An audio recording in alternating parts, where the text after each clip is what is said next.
Dhani watches a lot of television and movies. John does not.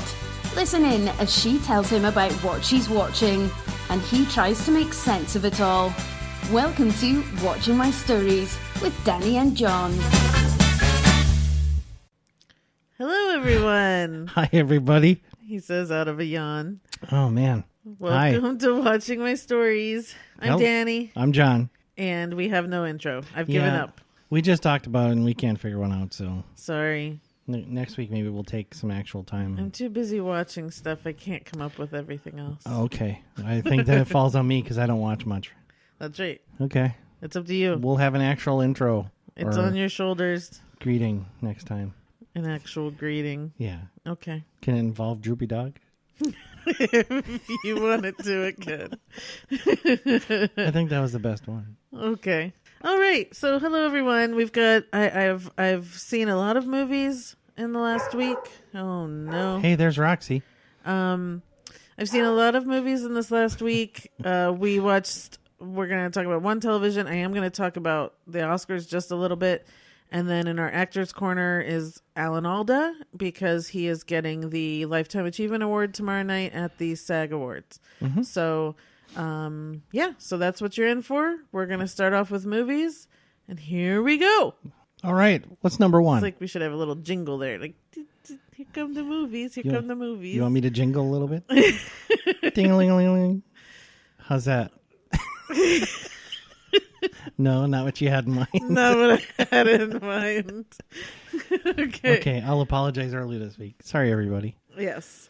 Okay, first movie I saw is Can You Ever Forgive Me? Mm-hmm. With Melissa McCarthy and Richard E. Grant. She got an Oscar nomination for this, Best Actress. And Richard E. Grant was also nominated. For an Oscar? Yep. Wow. Yeah. So I really liked this. It's a true story about, her character's name is Lee Israel. He plays a guy named Jack Hawk. It's her story. She was a biographer. She wrote biographies about famous people. She was a really good writer. But it was kind of the time of people not really wanting those. She liked to write about older stars.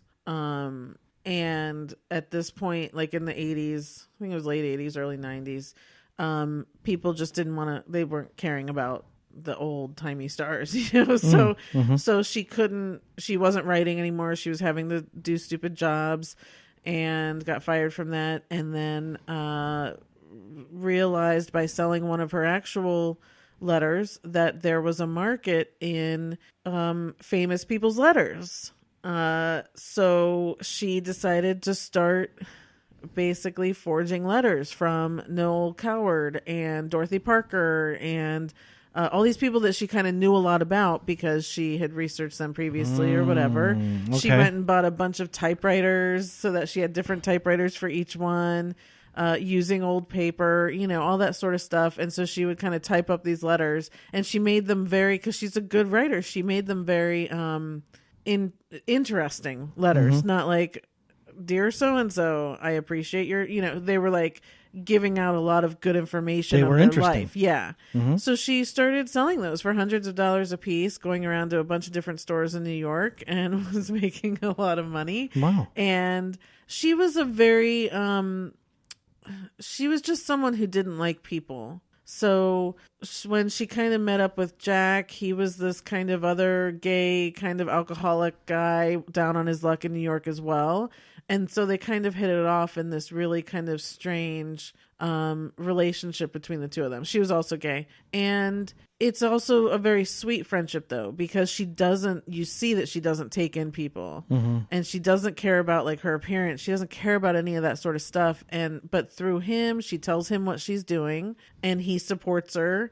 And there's this really amazing scene where, you know, she brings him over to her apartment and it just stinks, and everyone starts yelling at her, and because she's so gross, and he leaves, and then he comes back a few minutes later and he's like, I'll help you. And so they start cleaning her whole apartment. Like literally, she has a cat that she loves, and under the couch is just cat poop, just loads of it. She just basically let her, and she just lived in this place, right?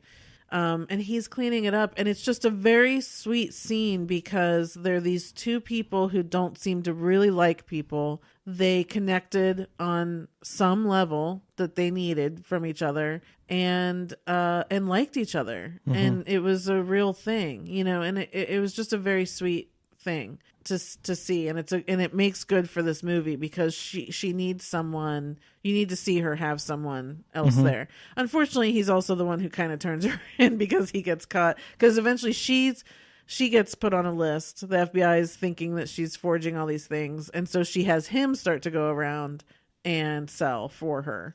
And so when he gets caught, he's the one who kind of turns her in and stuff. But anyway, so it's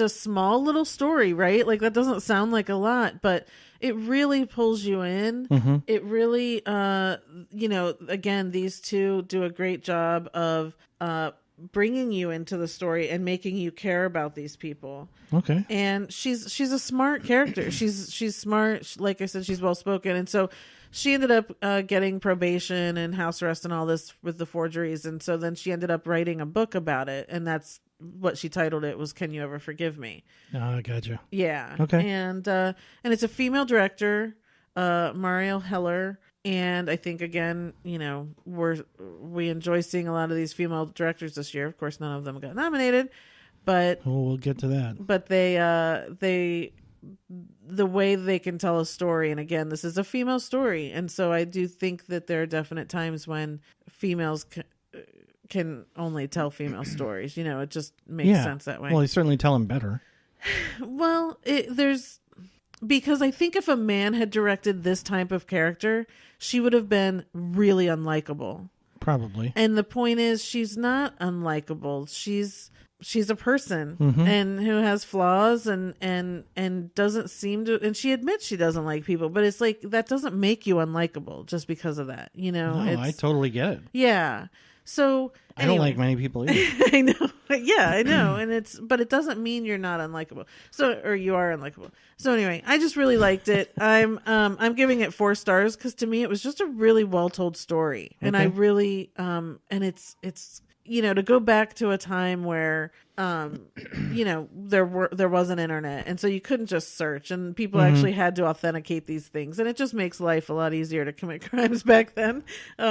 But you know, I just liked it all the way around. I really did. I can't really put my finger on it. It's just a good story, and it was told really well. It was small, but it kept you engaged. Yeah. Yeah. Yeah. Okay. Very cool. Yeah. And you care about these two. You care about what happens to them, and they both deserve the nominations that they got for sure. Yeah. Very cool. Okay.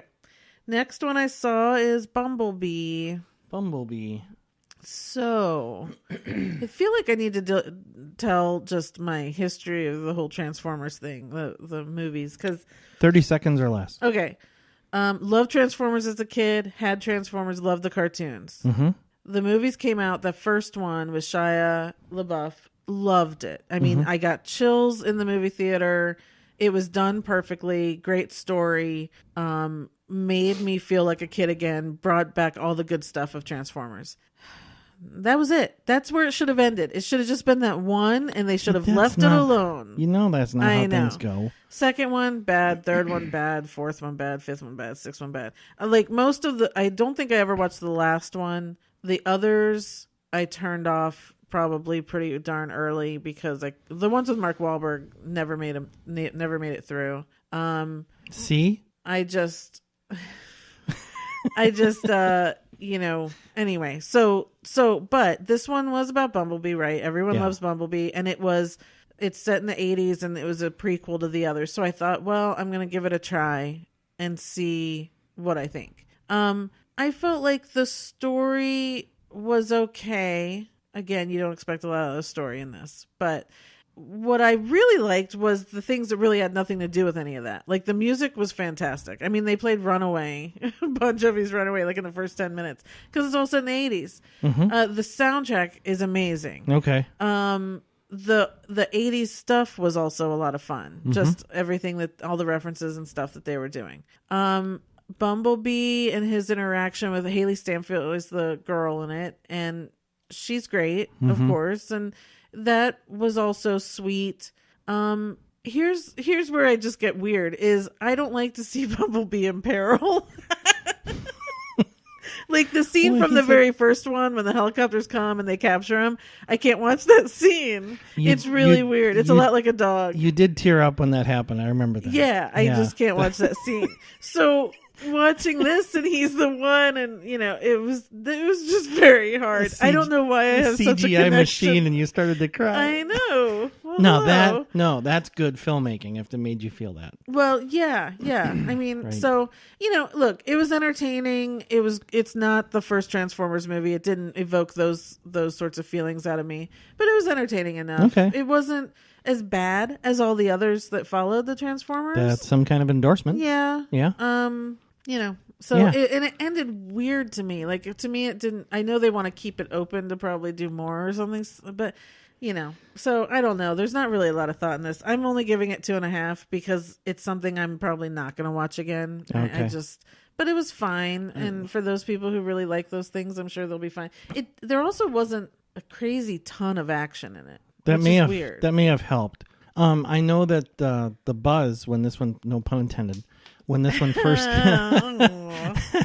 no, the reviews were really good. Everybody, a lot of reviewers and a lot of people were saying that this was one of the better Transformers, if not the best Transformers movie. It's not the best. Yeah, But again, I think for me, that first one, it was just a lot of nostalgia. So I have a lot of memories. But that's not true. I actually watch it a lot. yeah. So the first one, It's funny and it's heartwarming and I don't have a lot of nostalgia for Transformers. right. So the first one for me, it was just standalone. It was a good movie. Yeah. It was a good movie. Yeah. And it was visually stunning too. I mean, Yeah. remember when they first revealed themselves and they were transforming, and they really did a great job. Yeah, on all that. and it had a lot of good people in it. Mm-hmm. And it was just a good movie. It was well done. And then Michael Bay kind of went nuts. Yeah. After that. So, Awful after that. Awful, Yeah. awful.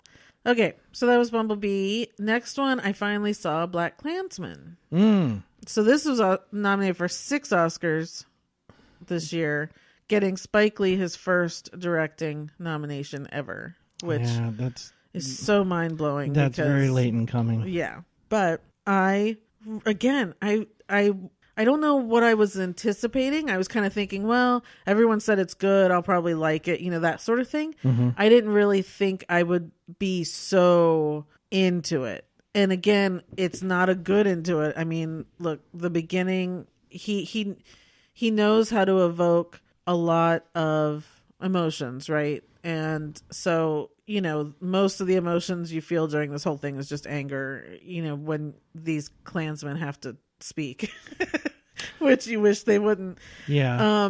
But it's very difficult to watch people behave such a way. But John David Washington is so good in this. Mm-hmm. And Adam Driver was nominated for an Oscar. Yeah. He's, of course, I love him. He's great in everything. Yes. And yes. Yeah, you're a big Just go fan. watch the last 5 minutes of Will I Ever Leave You? Is that? This is where I leave you. This is where I leave you. Gosh. Last 5 minutes of that, Adam makes me cry every time. So yeah, and everyone's good in it. It's a really well told story. It's a true story. So the guy that John David Washington plays is a real guy. He was a real cop. He really did this. They did embellish some of the story because, of course, I looked it up afterwards to see how much was real. And you will not come out of it feeling good at all and that was Spike's choice. I saw interviews with him where he knew from the very beginning when he was starting this movie after Charlottesville happened that he was going to end it with the Charlottesville tragedy. And you kind of have to because, you come out of this thinking, they kind of, they took advantage of the Klan. They made fools of them, that sort of thing. Maybe took some guys down, but you have to realize this was 40 years ago and here we are again some more, so it was a really good last 5 minutes in a way that it was imagined. It's not good in tone. But he goes back. This is back in 79, 80, I guess. And the Klan is burning their cross and they've got all their torches and all that sort of stuff. And that's kind of doing what they do. Yeah. And he morphs that then into the neo-Nazis in Charlottesville holding their torches.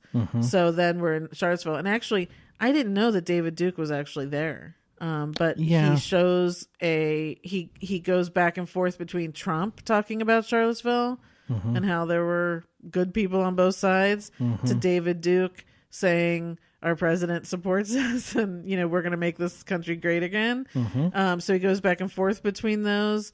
And then he shows very many angles of the tragedy where the guy ran through the crowd. Oh, really? And it was really difficult. And he did say he knew he was going to do all of this, but he had to get the family's permission, Heather Heyer's permission. Yeah. And they let him do it.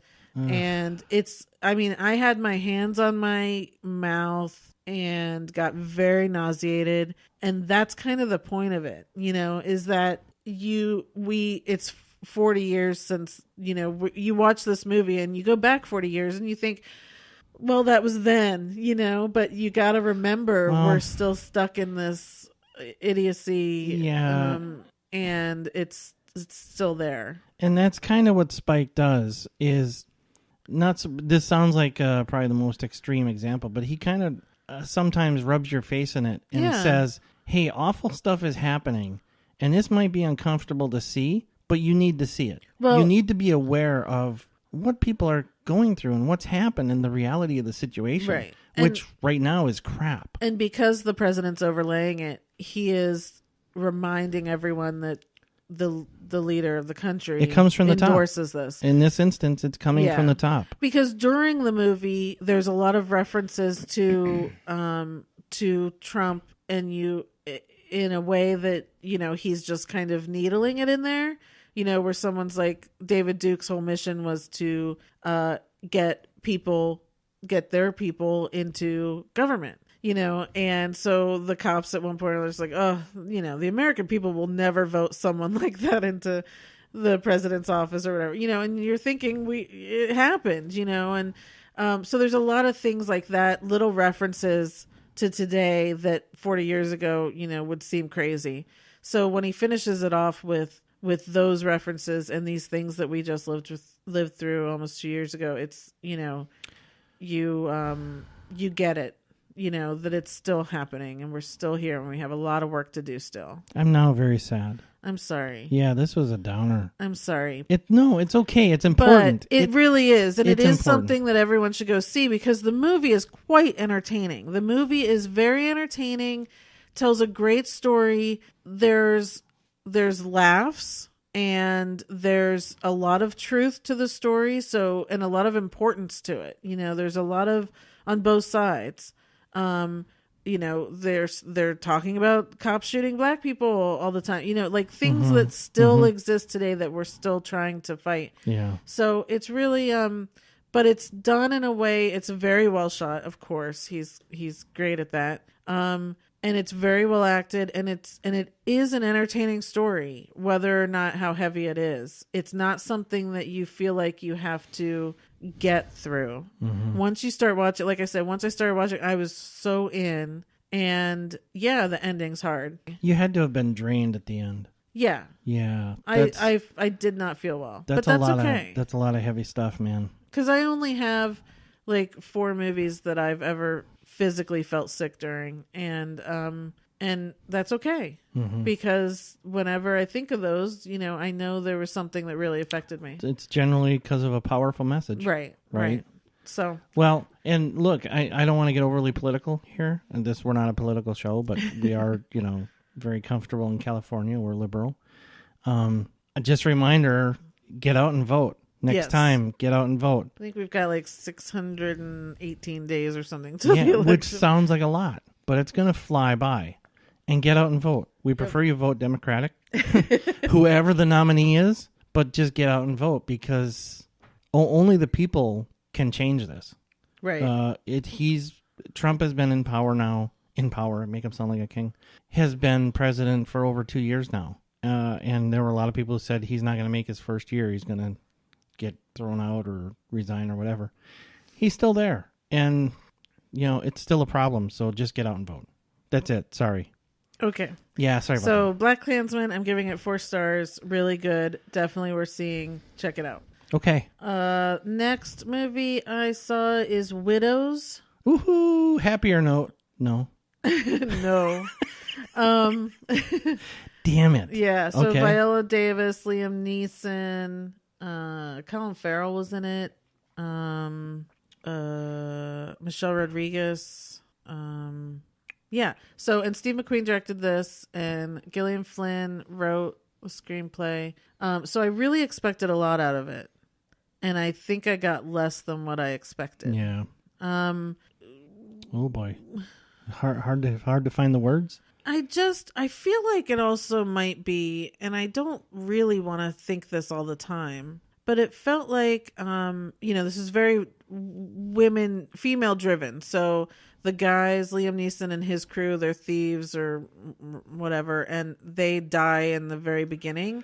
And so all of their widows decide to pull off their next heist that they were planning, because now the guys owed people money and they're threatening the women's lives. There were some really good parts to it. Viola Davis, of course, is just, She's like Adam Driver. She's going to be fantastic in anything. Yeah.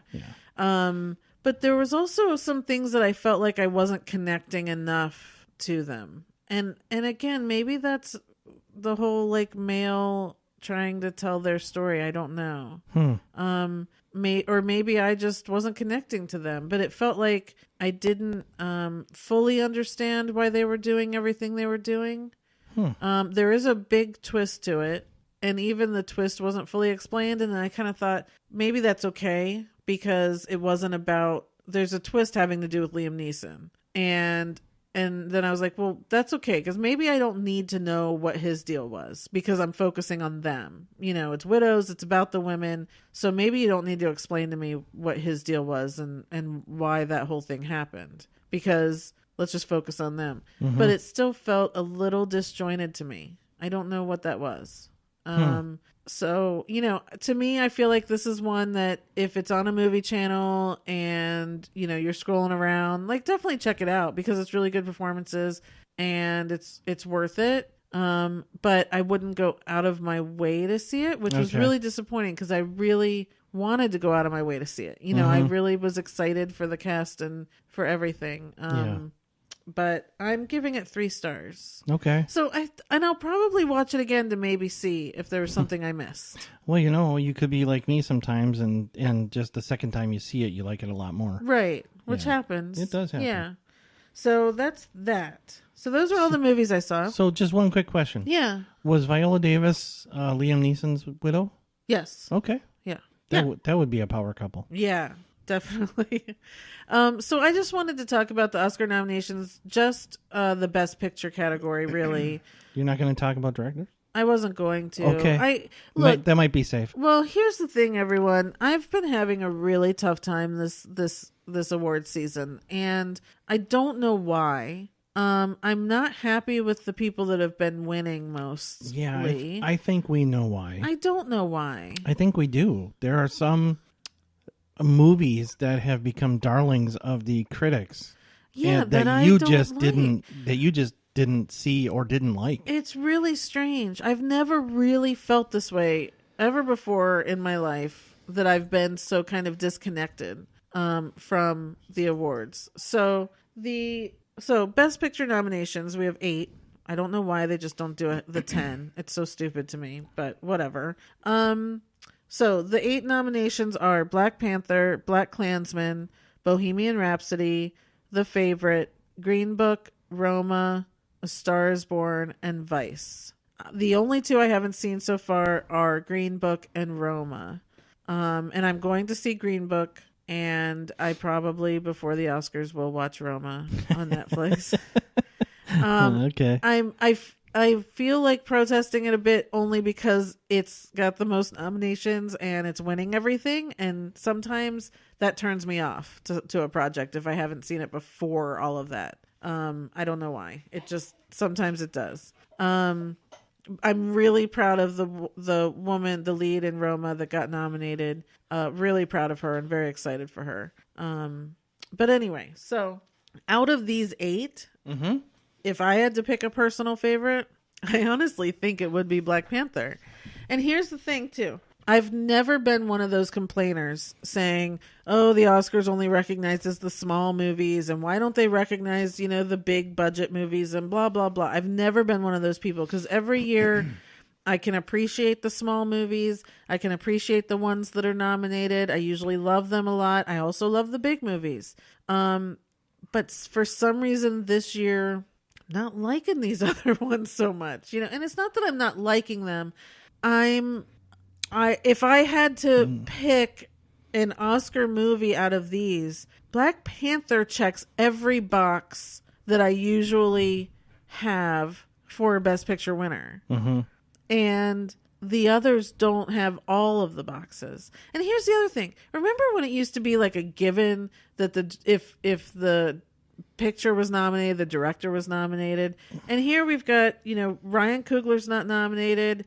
Bradley Cooper's not nominated. Like all these directors that aren't. It's so weird. Right. So it's been such a weird year. I have kind of a problem with both of those, Ryan Coogler and Bradley Cooper, but more Bradley Cooper. So a director for a big comic book movie, there's a lot to control. There's a lot to keep your eye on, a lot of focus, but there's so much going on.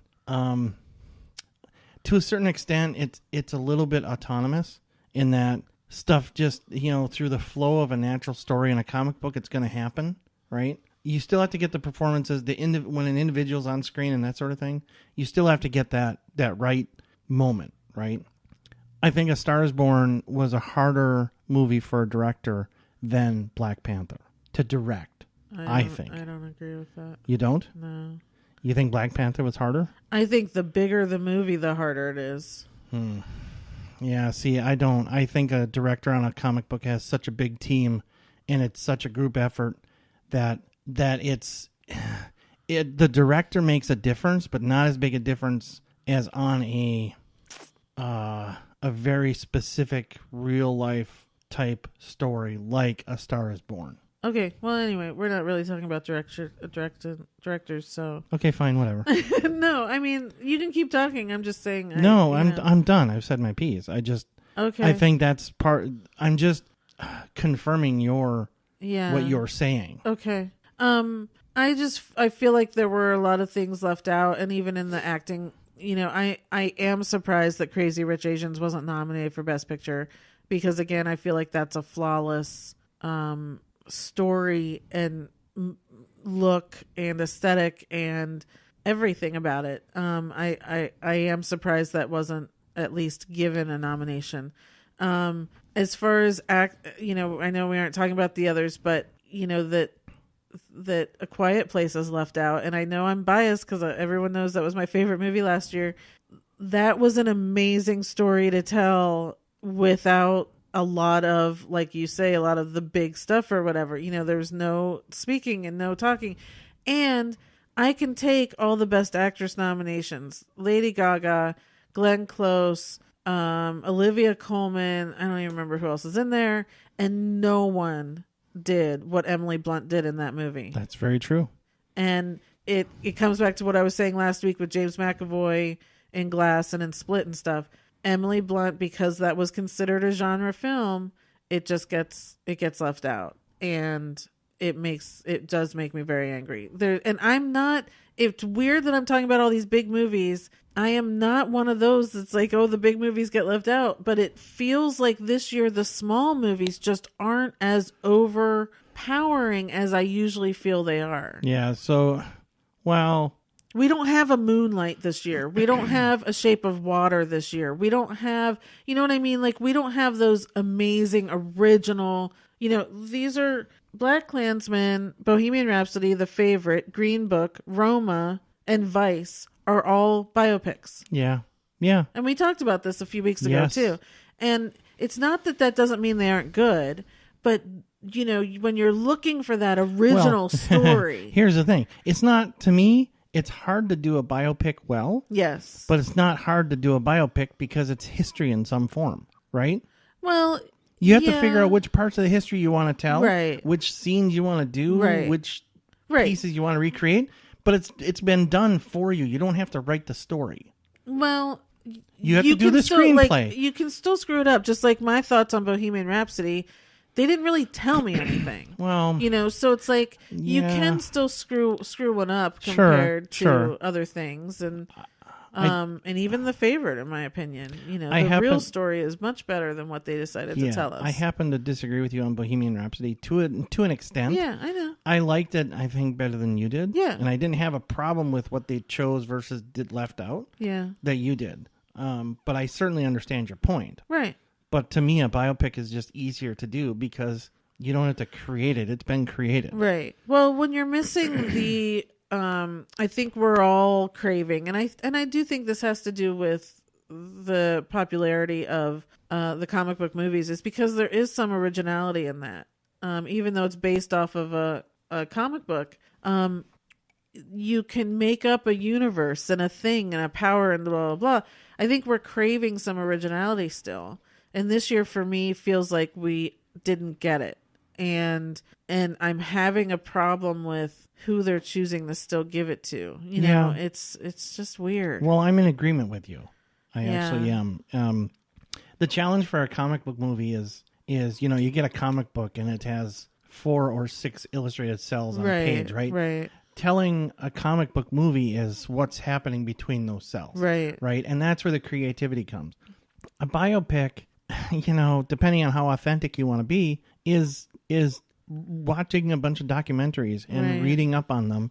And then, creating your own thing if you want to take artistic license. Right. But for the most part, it's all done for you. Yeah. A Quiet Place was a completely original idea. Yeah. Right. Yeah. And for that to have been left out, I'm disappointed. Right. And or I'm even, well, it was based on a book, but A Wrinkle in Time was again one of the most beautiful, female director that was left out. Was a beautiful story and beautiful looking movie that was completely left out. What about even just Mary Poppins Returns? I know. So I think it's been weird. I think we should just touch on what the movie we think is the biggest problem, which is The Favorite. I didn't see it, but I don't want to see it based on what I've seen of it. You saw it, and by your account, it wasn't great. It's not that it wasn't great. It was sold to me as a comedy, and it isn't a comedy. That's the other issue. I honestly think if I had gone into it thinking it was a period piece drama, I probably would have liked it a lot more. But was it as well acted for Olivia Colman to be getting Olivia Colman should be in the supporting actress category, and Rachel and Emma should be in the best actress, to me, in my opinion. Right. So when Olivia keeps winning in the best actress category, it's pretty upsetting to me because I don't believe she carries the movie. I believe the other two carry the movie. Can I ask a controversial question? It just occurred to me. Okay. And I don't want to start a fight. Okay. Because you know where my heart is. Okay. Right? Do you think The Favorite is getting maybe a little bit more than it deserves because it's a female driven cast now? No. No. No. Okay. Yeah. Because it didn't sound like it was that good. People love it. People aren't doing good. This. It's just it needs to be. You need to tell people what it really is, in my opinion. Everyone's great in it. It's very well done. I liked all the different shots that the director was using. Remember, I talked about all that. It's just, it's not a funny movie at all. Okay, so your issue with it is it was sold as a comedy and it shouldn't have been. That was my Other issue. than that, you have no problem with it. Right. Okay. Yeah. Okay. I guess I misunderstood where... Yeah, there's nothing wrong with it at all. I mean, they told a strange part of the story because I truly think that there's a very interesting part of their story after this ends. And I don't know why they didn't. Well, maybe they're doing a sequel. No, I just, I often have problems with biopics. Even in Blackkklansman, like they made up this whole bombing situation, that the Klan was going to bomb this person. And that turns out to not be true.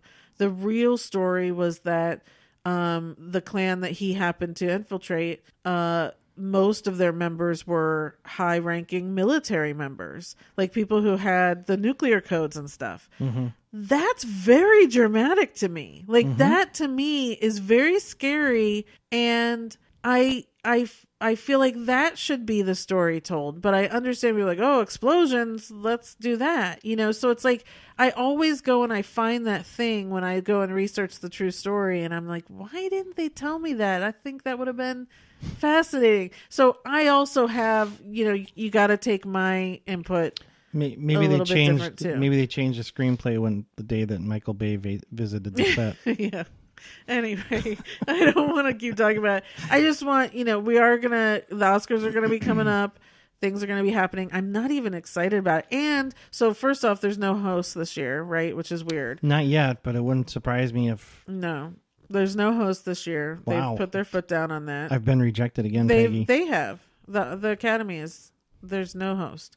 Even if Billy Crystal came to him and begged to do it, they're not doing it. Really? So my thing was, okay, maybe that means it'll be shorter, right? We don't have to sit through a monologue. We don't have to sit through all the things in the middle. But it's sounding like they're still going to have whoever the presenters are will come out and do something wacky. But then what I just heard was that the 5 original songs are not going to be played. Only 2 of them are, which also is very strange. Only 2 of them? Yeah, Shallow and the Kendrick Lamar. So for some reason, they're not having Mary Poppins come out and someone sing that song, and they're not like. So that's also weird because you'd think you'd have all this extra time now because we don't have this host stuff. Would they reduce it to an hour? I don't know what's going on. Wow. So, I don't know what's happening with Doesn't this. that seem like a little bit unfair? It seems unfair, and it seems like, again, I don't know. I don't know. We'll see. We'll just see how this goes. I'm looking forward to the SAGs tomorrow. That's always fun. So the Critics' Choice was just last weekend? A couple weeks ago. Weeks ago. What won for Best Original? Do you remember? Best Original what? Score. Movie. Oh, I don't remember. Sorry. Okay. Yeah. Okay. We're going to leave movies now and move on to TV. Oh, good. We got to bring this up here. So, here we go. The 4th season was the 5th season. I don't remember. Of Grace and Frankie came out last weekend. Yep. So we watched it all last weekend. Yes, we did. And I need to remind myself about what happened because I'm not sure. But we haven't talked about it since. No, as soon as it stopped, we looked at each other and said, let's save this for the podcast. Yeah. But I do remember not enjoying the season. I remember very well not really being thrilled with this season. So here's the thing. We love the show. Totally. Love the show. And so before the season started, we took the 2 weeks before and we watched the previous season. So that way we were caught up. And I'm so glad we did because honestly, I didn't remember any of it. Loved that season. And we came into this one. And, it started out where their house had been sold. And so they have to go through all of that. And it just never really got any better after that. And here's the weird thing. And we did talk about it a little bit because I was so frustrated. I had to voice it while we were watching. Frankie was really bothering me this season. Yes. And I don't know if they overdid her stupidity or they overdid her lack of memory on purpose. They made her intentionally negligent. They really did. In my book. It's like she didn't know right from wrong in situations. Yeah. She was screwing up everything all over the place. And yeah, it didn't it was really weird. And I kept thinking, maybe I'm overdosing on this because we did watch the previous season right before, maybe it's just too much for me to take. And then I thought, no, because I really loved her in that whole previous season we were watching. I never felt that way at all. No. And this one, maybe they're doing it to make it okay that they're going to separate, right? Because by the end of it, if you haven't watched this last season, we're going to have to talk, we're going to have to talk about it. So by the end, when Grace and Frankie really have been fighting the whole season along, Grace went and married Peter Gallagher. And so you have to assume that she's not going to live in that house with her anymore. Yeah. But again, we don't know. I mean, something could change or whatever. But it was just, and here's the other thing that made me angry this season too, that I had never fully realized was how bad a person Grace really is in general, except to Frankie, which is weird. And now I feel like that whole relationship I question, because last season and this season was so much about how Grace takes care of Frankie and how Grace is there for Frankie and how they never want to separate, and they're there for each other. Separate, and then they just have to get back together. Right. Yeah. And then I just think, but on the other hand, Grace can't name her grandchildren. You know what I mean? Like, yes. She's such a horrible mother. She's a horrible grandmother. Why is she drawn to Frankie out of the blue? And why does she put all this energy and effort into this person that really drives her nuts when she could go be with her grandchildren? And, so that's also weird. It seems like they put a lot of effort into this season to make every one of the main characters less likable. I didn't think that about Saul and whatever Martin Short's name is. Martin Short? His character's name. Martin Sheen? Oh, yeah, Martin Sheen. Sorry. Yeah. No, that's fine. Should bring Martin Short on there. Well, they may have to. And Steve Martin and a bunch of other older people. But yeah, to me, it just seems like all of them are less likable at the end of this season than they were last year. Really? Last season. Yeah. Even Saul. I mean, the whole thing that Robert, Martin Sheen's character, and Saul went through, like they made them pick little fights with each other that they just never resolved like they used to. And maybe that's a natural part of a relationship like that. I don't know. Yeah. But they seem to just unnaturally create tension wherever they could. And that led you to like both of them less, in my mind. That's how I saw it. I never felt that way about them. I do feel like there's a sexist slant there where they always get to be happy in the end, and they always get to make up, and they always get, where these women are, the frantic mess, and you know what I mean? Like, that seems to bother me a little bit more, or where the kids are all worried about the women, but they don't care what their fathers are doing. They never worry about their fathers, so it's like, it's weird. Yeah, I guess I can kind of see that a little bit. I don't think that was, in my mind, I don't think it was particularly egregious. I think it's a pretty normal thing. I think a lot of people worry about the women and then think the men can just do whatever, and that just doesn't make sense. Okay. But anyway, I don't know. It definitely wasn't as enjoyable, and I kept hoping there was going to be a purpose to it, like they were going to find out something was wrong with Frankie, or something like that, and that never came about. Well, not yet. So the way I left it is they could be said playing the long game, that this coming season, sure, if something's happened during the the downtime, sure, and suddenly Frankie is diagnosed with Alzheimer's or something like that. The other thing that annoyed me was the whole episode of the what if.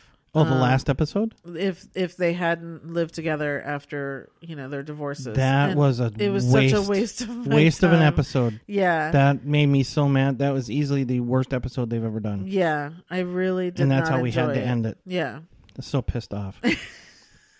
Really?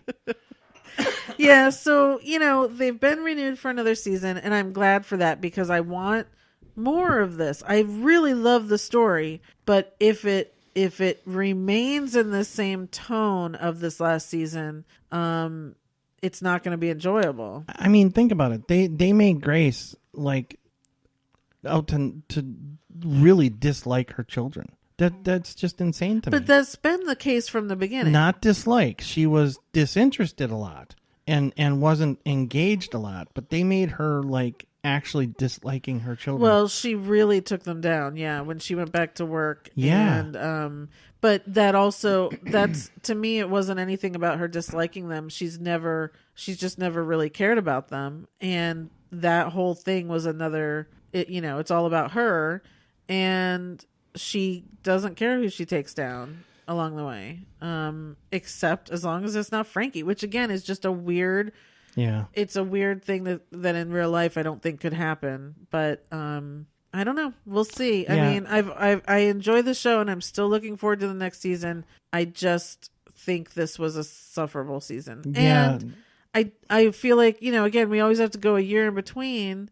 So we like to rewatch the season before it comes out. I'm not sure I can sit through this season again. Well, as I was saying earlier, I a lot of times like something better the second time I see it, but I don't know that I'm going to sit through that last episode. That was just it was pointless. Ridiculous. Yeah. I mean, well, and I'll just give a comparison, and I haven't finished the season, but Kimmy Schmidt, the Unbreakable Kimmy Schmidt, the last 6 or 7 episodes just came out, and I've started them, and they did an episode like that. They did an episode based on sliding doors, and what if Kimmy hadn't gone into the van and been taken, kidnapped and been a mole woman. mm-hmm. And so they did this whole episode, and it was actually really great. So it's not the concept. It was really, there was nothing gained out of the episode of Grace and Frankie What Ifs. There was just nothing gained. And it was like we were supposed to come out of it because before this, Grace and Frankie had a huge blow up fight, like they were going to split up. And we were supposed to come out of that what if, like, oh, they need each other and they love each other and they're best friends. That's how they came out of it. And I just didn't buy any of it. Like, none of that made any sense. It didn't make any sense anywhere. Well, so the end of the what if, unless I really missed it, was Grace didn't want anything to do basically with anybody else there. And her and Richard Hamilton just walk off, basically, saying, screw all you later. Right, but after that, they come back, and the two are on the beach, and they find each other and say, I need you in my life, and that's when she confesses that they got married. But that's real life. Right, but right. that's the point of the what if, is to make them realize that they have to be together because their lives would have been so much worse without each other. So whose what if was that? It was both of them.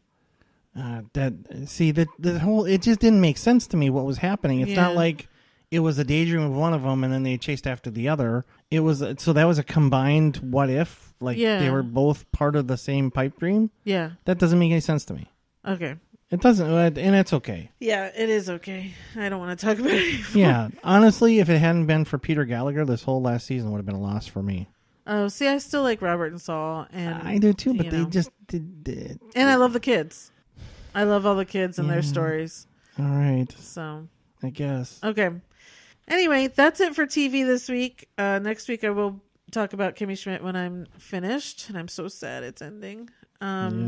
But that's that. So we are going to move on to the Actors Corner. All right. And like I said, in celebration of Alan Alda receiving the Lifetime Achievement Awards at the Screen Actors Guild Awards tomorrow night, we have chosen Alan Alda. Yes.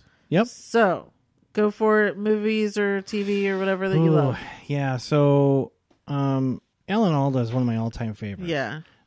He is just, you can't not like him. He is like Carol Burnett. Yeah. They're just talking and being themselves is, you just feel good. Yeah. And entertained. Yep. It's just amazing. So there's a lot of his stuff I love. I narrowed it down to 2. Okay. MASH. Yeah. The ultimate. Yeah. I mean, there's not he never did a bad episode of that. Right. And The Aviator. I really liked him opposite Leo. Yep.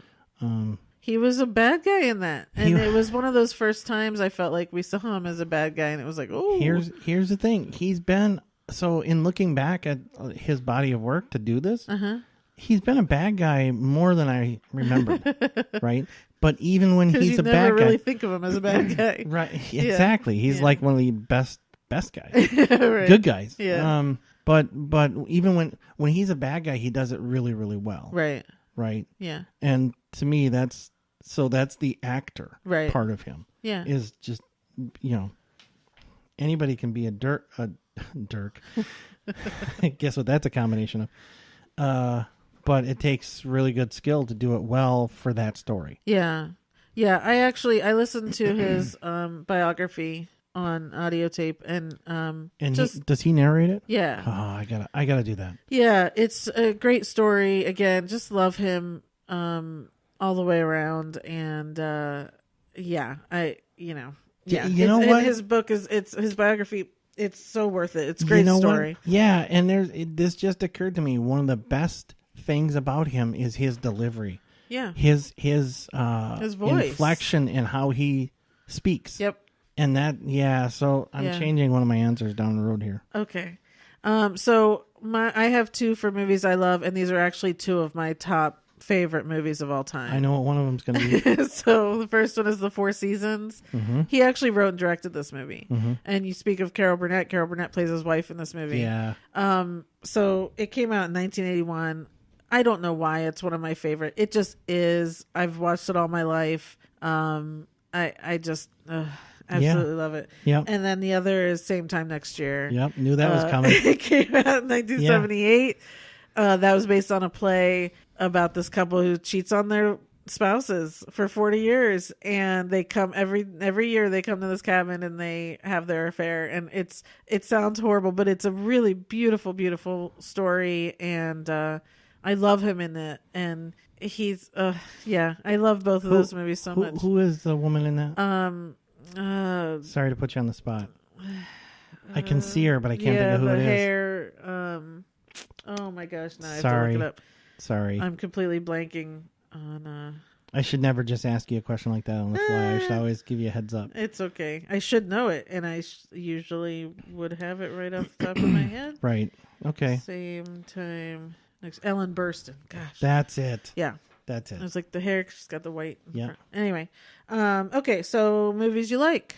Tower Heist. Yes. Again, I got it down to 2. Yeah. Tower Heist, where he doesn't play a particularly good guy. Yeah. But he does it very well. And The West Wing.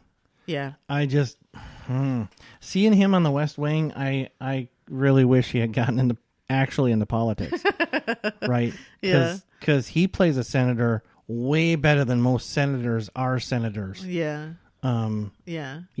And he just carries that weight, man. He's totally awesome. Okay. Mine, which isn't really because I absolutely love this movie, is Woody Allen's musical, Everyone Says I Love You. Yeah. Okay. And he's great in it because he's great in everything. Yeah. Yeah. Movies you hate? And this was hate. It might be a little too strong. I didn't like it. I didn't like the way it was done. And the band played on, which is way back in 80 or 90, 1992, 1990. I don't remember when it was, but it was one of the first movies about the AIDS epidemic. Oh. And I didn't like I didn't like the tone of that movie, the feel of it. Okay. And he was one of the doctors who got in a scrap with another doctor about fighting over who discovered it first. Gotcha. I never saw that. It was good. Matthew Modine, and gosh, there was a lot of good people in it. Huh. But I just didn't like the way it was done. Okay. Yeah. Out of anything that I've seen, I couldn't come up with anything that I hate. Yeah. Well. So, maybe Secretly Love. Same Time Next Year. Yeah. Okay. Yeah, and it's a secret because of it is an affair movie. Every movie is an affair movie. Well, that's not true. Every romantic comedy is. We're always rooting for the woman to leave who she's with because she should be with that guy. It's all about that. So, Oh my gosh, you might be right. I am right. You may be onto something. Yes. Okay, mine is The Aviator, which I just love the movie in general. But yes, his addition is fantastic. And Tower Heist, same, love the movie, and he's great in it. Mm-hmm. So, yeah. So I actually, so you're done with that? Yep. Okay. So as far as being embarrassed, I haven't seen one. Uh-huh. I actually didn't know he was in this, really.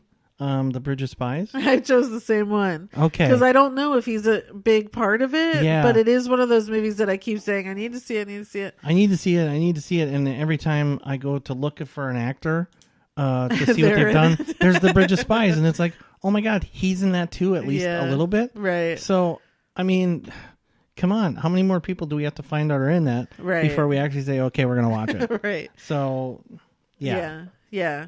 And that's what I have for my watch list too. Is Me Bridge of too. Spies. Okay. I think Ellen Alda put it over the edge. Yeah. To one we really need to watch. Yeah. But I'm going to add to that. his life story that he narrates. Oh yeah, definitely worth reading or Yeah. listening to. Yeah. So for my honorable mentions, obviously MASH. We talked about it. That was the staple. It is. Object of My Affection, the Jennifer Aniston movie.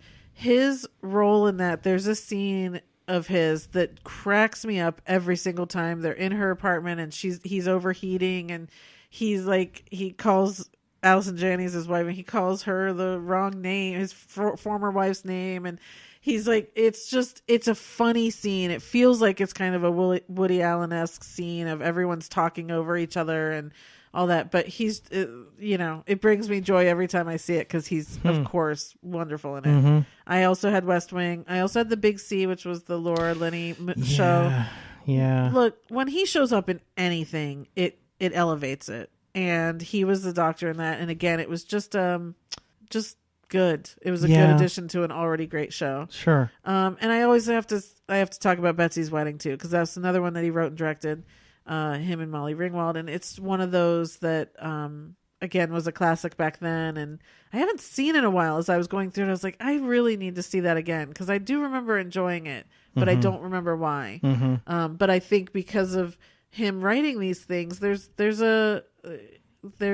you get so much more of his kind of sense of humor and his point of view of things, and that's what I love about the Four Seasons. Yeah. It's so funny, but it's also touching, and that's what I always think of with Alan Alda, is how funny he is, but how easily he can make me cry and feel something. He's perfect. He seems like such a warm guy. You hope so, man. If I ever hear anything bad about him, I'm going to be so devastated. Yeah, exactly. Yeah. So, and I will say this, I don't know how much of the SAG Awards I'm going to watch. Okay. But I am going to be sure I'll to let watch you know when that's on. Tom Hanks introduce Alan Alda. Yeah. I mean, come on. Yeah. If miracles don't happen during that little time period, I don't know what to say. I think, so we don't have to worry about it, but the East Coast, it'll be up against the Rent live. So you're going to have to choose one or the other. But for us, I'll be able to watch SAG Awards first and then watch Rent afterwards. So what you're looking forward to? Rent? Yeah. It's my favorite musical of all time. I know, but you keep talking about the kids, the children. The kids, the people in this, they look so young. And I understand this show came out 22 years ago or 23 years ago. Oh my God. But they look so young. And it worries me that they're going to be portraying these characters when, to me, they just do look young. But, it's okay. It'll be interesting. I mean, it's on Fox, right? It's on Fox. All of the original cast members are showing up. They're going to be there in some capacity. So I'm excited about that. Yeah. At least from what Jesse L. Martin hurt his back and he hasn't been on The Flash. I'm hoping he's going to show up to this. Well, hopefully they'll at least wheel him in. I hope something. Anyway, so I'll be talking about that next week. I'm sure you will. We know you will. Okay. All right. So that's everything. So thanks a lot, you guys. A lot more movies coming up in the next couple weeks. Definitely, so I can catch up on all these nominations. Enjoy the SAG Awards. Enjoy Rent. Whatever else is coming out this week, I don't really know. Yeah, couldn't tell you. But until then, I'll be watching my stories. Thanks, everybody. Thanks, everyone. Okay, bye. Bye. We need to come up with an intro and an outro. Okay, see you later. Bye.